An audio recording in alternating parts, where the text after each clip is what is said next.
Hi, everyone. This is Rick. We Christians are like wild bucking stallions, horses that have not been broken in yet for riders to ride them.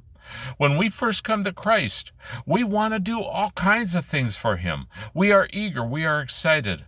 We suddenly want to go out on the street corners and tell everybody about it. We want to go into our workplace and tell everybody. We want to go to our families.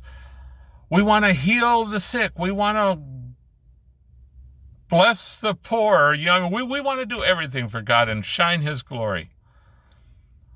But He has to do a work in us first before we can do that. And when we get a call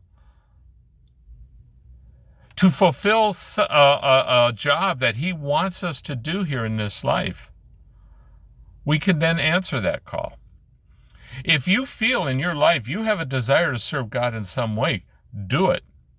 But be open for Him to lead you on that path or to shift you to another path.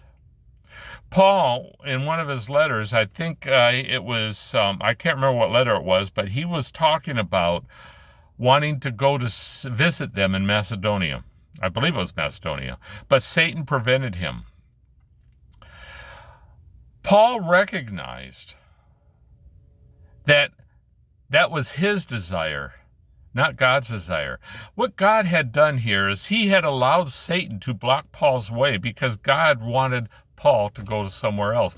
Paul's desire was to go visit a church he had established to make sure that they were safe and well and walking in God's ways.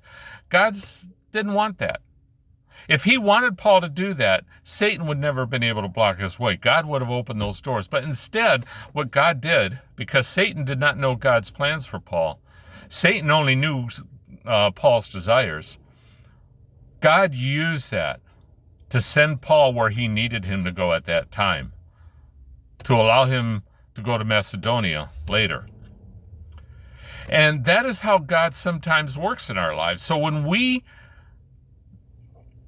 strike out to serve Him, be open to those changes. Be open to the fact that God may not want you to do that. That is your desire, not His.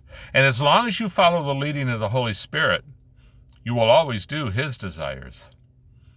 Until next time, God bless.